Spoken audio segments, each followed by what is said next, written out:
Agora a gente vem com um assunto que eu acho que é o assunto que vocês mais me pedem para ter aula. É o assunto que vocês mais me pedem. Professora, quando a aula da Primeira Guerra Mundial, professora, quando a aula da Primeira Guerra Mundial, chegou o dia da Primeira Guerra Mundial. Primeira Guerra Mundial foi aquela guerra que rolou durante 4 anos, de 1914 e 1918. Bom, como é um slide meu, claramente tive que botar alguns memes para dar um gostinho a mais neste momento histórico tão importante. Então vamos lá. Primeiramente, a gente vai saber as causas e o estopim da Primeira Guerra Mundial. Professora, a causa foi só o assassinato de Francisco Ferdinando? Não. O assassinato de Francisco Ferdinando foi apenas o estopim. Porém, não sei, vocês lembram na aula passada, a gente falando de geopolítica, eu comentei que o assassinato de Francisco Ferdinando, ele só foi o motivo para eles darem início a uma guerra maior. Por quê? O principal interesse deles estava na região dos Balcãs, ou seja, estava tendo conflitos para conquistar a região dos Balcãs. Ou seja, esse conflito por terra estava criando uma tensão, minha gente, geopolítica e uma rivalidade tão grande, que quando o arquiduque Francisco Ferdinando foi assassinado por um sérvio, foi aí que eles pensaram assim, não, a gente estava brigando por terra, certo? Mas agora que morreu, né, um herdeiro, um líder, a gente precisa ver o quê? Então agora a gente vai ter que essa guerra. Por quê? O time que ganhasse a guerra poderia ficar com a região dos Balcãs e dividir, né? Foi o que eles pensaram. Então vamos lá. A gente vai ver agora o desenvolvimento dessa guerra maravilhosa que eu sei que vocês amam, linda, perfeita. Então vamos lá. A guerra, como toda guerra, ela vai ter início com a formação de alianças militares, ou seja, a gente tem a Tríplice Entente com a França, Reino Unido, Rússia e mais tarde, né, lá para o final da guerra, a gente vai ter a entrada dos Estados Unidos e a Tríplice Aliança com Alemanha, Áustria-Hungria e Itália. Vamos falar sobre a Itália nessa guerra. A Itália ela vai virar casaca. Ela vai mudar a casaca. Quando a guerra começar, pra valer, ela vai fazer assim, eita, não, calma, que a Tríplice Aliança está perdendo. Eu não vou ficar do lado dos perdedores, eu vou pra onde? Vou pra Tríplice Entente. E a Rússia, ela sai da guerra com o início da Revolução Russa, que a gente vai ver no próximo assunto. Para a Rússia sair da Primeira Guerra Mundial, o que a gente vai ter? A gente vai ter o assinado de um tratado chamado Tratado de Brest-Litovsk, que vai ser um tratado com a Alemanha, onde diz o quê? A Rússia ela vai sair da guerra e não vai sofrer ataques, porém ela vai ter que perder um pedaço de seu território para a Alemanha. O início da guerra foi dito como uma guerra de mentira, por quê? Foi uma guerra em trincheiras, ou seja, ambos os lados eles cavavam buracos na terra, cavavam trincheiras, para quem não sabe, trincheiras são uma espécie de buracos. E eles se protegiam ali embaixo, escondidos dos ataques inimigos, né? Dos ataques inimigos. Então a gente tinha novas armas, metralhadora, tanque, gases tóxicos, o que se tornou o conflito mais mortal. Não foi tão mortal como eu digo, um conflito de mão a mão, né? Como é que vocês chamam? Foi mais nesse ataque de armas e gases que tornaram ainda mais mortal a situação, porque tacava uma bomba, estava todo mundo escondido dentro da trincheira e pronto. A guerra ela vai se espalhar para outros continentes? Sim. Vai espalhar na África, Ásia e na Oceania, à medida que as colônias das potências europeias elas vão se envolvendo no conflito. Ou seja, à medida que os países, à medida que as colônias elas vão se envolvendo com esse conflito, a guerra vai ganhando mais. Eu posso dizer, a guerra vai aumentando sua proporção. Na frente oriental da guerra, né, ela foi mais móvel, né, com grandes avanços e recuo nas linhas de frente. Os exércitos, eles empregaram novas tecnologias, né, como eu comentei aqui, como tanques, aviões, gases venenosos, e as principais potências envolvidas eram potências centrais. Então, os Estados Unidos, ele iniciou a adotar uma política de neutralidade. Ele disse assim, não, eu vou ficar neutro nessa situação, não vou entrar na guerra. Porém, com a guerra submarina, afundaram o navio Lusitânia em 1915. Ou seja, em 1915, Estados Unidos entrou na guerra porque afundaram um de seus navios. E ele entrou ao lado dos aliados. Outro motivo que balançou um pouco a guerra foi a Revolução Russa, como eu comentei, o motivo da Rússia ser retirada da guerra. E a gente vê nele, maravilhosamente maravilhoso, o motivo do ódio dos alemães. No fim da guerra, né, com a vitória da Tríplice Entente, né, e depois das mortes de diversas pessoas, a guerra durou 4 anos, começou em 1914 e veio terminar em 1918. A gente tem a assinatura do Tratado de Versalhes. O que foi o Tratado de Versalhes? Esse tratado, ele culpava a Alemanha de todos os estragos, de toda a guerra. Ou seja, a culpa de toda a guerra foi colocada nas costas da Alemanha. Esse tratado, ele impôs duras punições e alimentou ainda mais os ressentimentos para os alemães. Ou seja,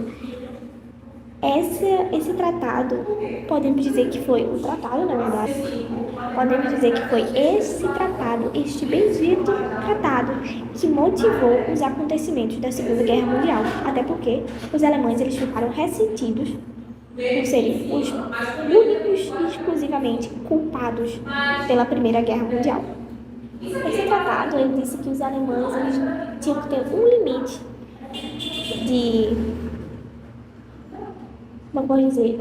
de soldados, não poderia ultrapassar este limite, e também que ia diminuir os custos, o dinheiro, né, que eles iam ficar recebendo.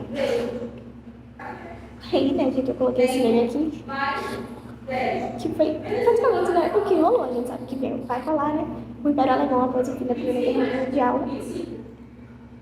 Eu retornarei. E retornou. Então, assim, a Primeira Guerra Mundial, ela também teve um impacto muito grande na sociedade e na cultura. Até porque, minha gente, os Estados Unidos, depois da Primeira Guerra Mundial, ele vai cada vez mais se tornando uma potência maior. Por quê? Os Estados Unidos, ele vai ser responsável, ele vai doar ele vai doar dinheiro para as nações se restabelecerem. E a gente consegue ver aqui, ó, o Tratado de Versalhes ele foi assinado em 1919. O que tem na década de 20? A gente tem na década de 20, a gente vai ter a crise de 29. O que foi a crise de 29? Foi uma consequência da Primeira Guerra Mundial. Foi uma consequência dos Estados Unidos emprestar tanto dinheiro para os países europeus se restabelecerem após essa guerra e não acabar recebendo de volta, ou seja, vai quebrar a Bolsa de Valores dos Estados Unidos. Então, com isso, a gente tem uma nova era de mudanças políticas e sociais. Com a desintegração do Império Austro-Húngaro e o Otomano, né, levou ao surgimento de novos países na Europa e no Oriente Médio. Então aqui eu botei esse meme aqui bonitinho, que eu vi na Primeira Guerra Mundial, a Inglaterra, né, se beneficiando, enquanto a Alemanha só observa. Que literalmente foi o que aconteceu, bichinha. Ser culpada, única culpada, até porque não tinha só ele, não tinha. Então vamos lá, pro legado da Primeira Guerra Mundial. Foi uma guerra extremamente difícil, extremamente tensa, com diversas mortes, né? Então, assim, a Primeira Guerra Mundial, ela alterou o panorama geopolítico global. Os Estados Unidos agora se torna uma grande potência e moldou os eventos que aconteceram no século XX. Como a gente conhece, a Segunda Guerra Mundial foi o principal deles. Então, vamos lá. Com esse Tratado de Versalhes, quando a gente estuda a Segunda Guerra Mundial, a gente vai ver que os ideais de Hitler eram o quê? Eles nos fizeram sofrer em 1919, então a gente vai fazer eles pagarem pelo que fizeram conosco. Então, assim, meio que o nazismo e o fascismo, ele vai ser tipo, uma vingança, uma resposta ao Tratado de Versalhes. Deu pra entender? Então, assim, o nazismo e o fascismo, ele surgiu como uma forma de vingança, entre aspas, ao Tratado de Versalhes, que foi assinado injustamente, entre aspas também. A guerra ela influenciou o desenvolvimento da tecnologia militar e da medicina. E também a gente tem a formação da Liga das Nações, que veio antes da ONU, que era responsável por tentar apaziguar os conflitos entre os países. Agora vem ela. Sou suspeita para falar que eu tenho esse assunto no meu coração. Desculpa, gente, eu tenho esse assunto no meu coração. Porque se não fosse esse assunto, essa matéria, esse assunto, esse conteúdo, eu não seria professora de história, pra ser bem honesta. Então vamos lá falar sobre a Revolução Russa, que não, gente, a Revolução Russa não começou em 1917, ela começou em 1905. Um dos acontecimentos, acho que mais lembrados dessa revolução está em 1905. Que eu não sei se vocês sabem, mas tem o Domingo Sangrento. Então vamos lá. A gente tem um contexto. Qual foi o contexto? Então é o seguinte, no final do século XIX e no início do século XX, a Rússia ela tinha um governo pelo imperador, que era chamado Czar Nicolau. Ah, professora, que nome esquisito, Czar. Pois é, Czar, ele lembra, é em homenagem a César. Lembra que em Roma o imperador era chamado de César? Então, na Rússia era chamado de Czar. O Czar na época era Nicolau II, que era Nicolau Romanov, e era um regime autocrático, e era marcado pela opressão, ou seja, ninguém acima do Czar, só ele mesmo. Ele não tinha conselho, não tinha nada, ou seja, ele mandava e todo mundo tinha que obedecer. Balançar a cabeça, concordando e tudo certo, só que ele estava mandando. Vamos lá. Tinha uma desigualdade social e exploradora da classe trabalhadora. Parece que a gente está falando da Revolução Francesa, né, minha gente? Mas na Revolução Russa, a participação do país na Primeira Guerra Mundial acabou quebrando cada vez mais a situação da Rússia. Não sei se vocês lembram, mas eu comentei que quando estamos estudando a Revolução Francesa, na Guerra Napoleônica, na técnica da tática da terra arrasada, eu comentei que a Rússia ela não tinha exército, não tinha. Por isso que fez aquela tática, porque eram, como pode dizer, fazendeiros, camponeses, que não tinham experiência em luta, não tinham experiência em nada e mandaram lutar contra o exército de Napoleão. Então aqui, na Primeira Guerra Mundial, a Rússia não tinha exército, ou seja, mandou crianças, idosos e pessoas despreparadas para uma guerra. Ou seja, isso acabou aumentando os problemas internos e externos, levando a população a sofrer com a escassez de alimento, inflação e mortes nos campos de batalha.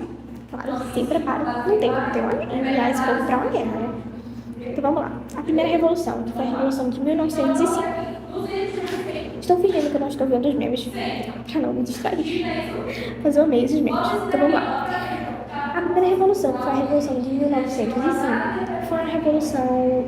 Não podemos dizer que foi a revolução, ela foi um período pré-revolucionário. Então, assim, nessa época, em 1905, as pessoas elas faziam manifestações pacíficas, vamos lembrar desse detalhe, manifestações pacíficas em prol do czar. Ou seja, as pessoas, de maneira pacífica, cantando música, saudando a família do czar, o homenageando, pediam para que ele melhorasse a condição de vida deles, a condição de trabalho. Ou seja, não foi algo violento. De primeira, em 1905, não era algo violento. Era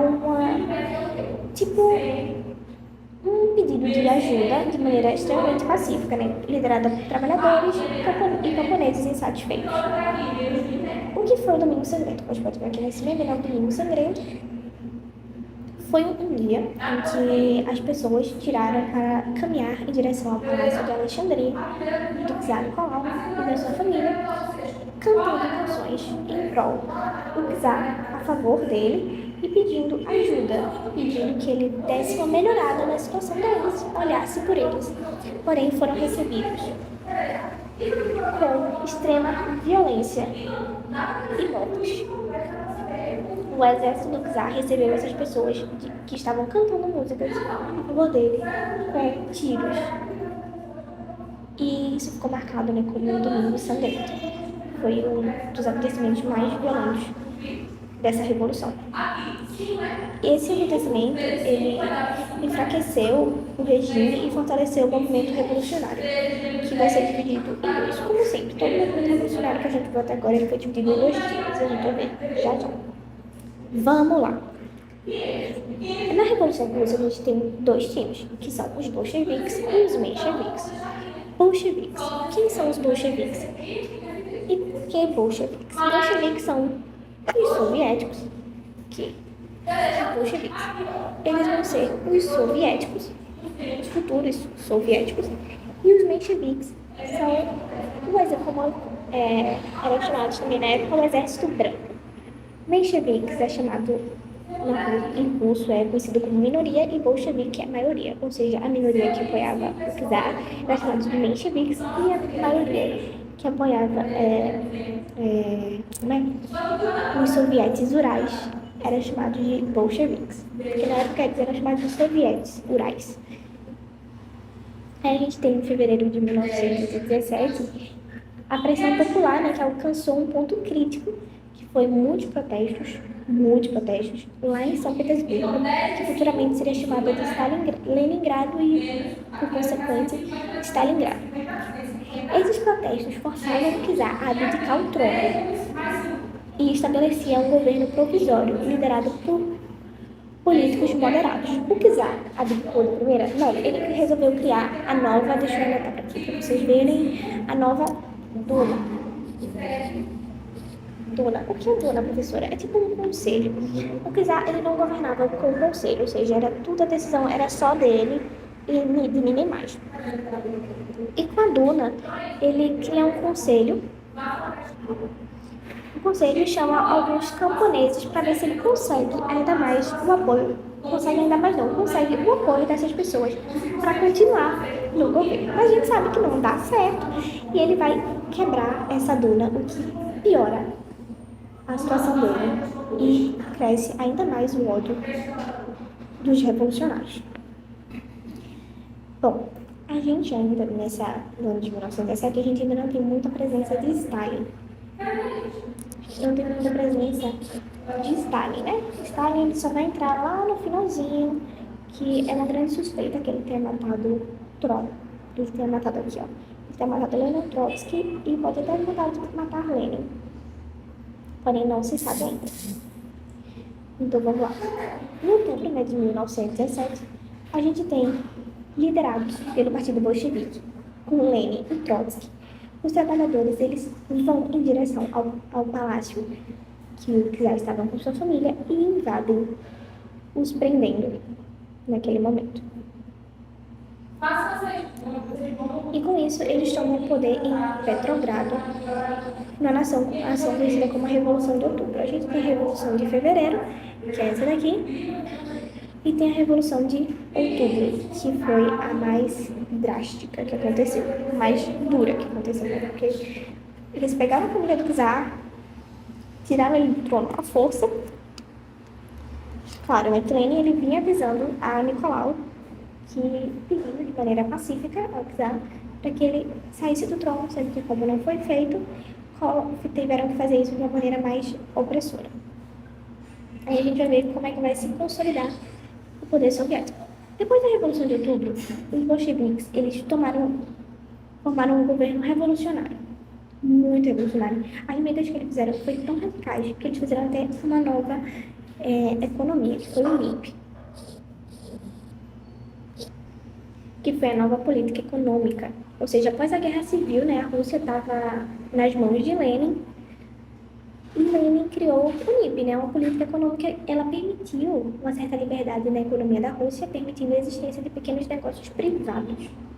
Ou seja, poderia existir negócios privados e reintroduziu o uso do dinheiro.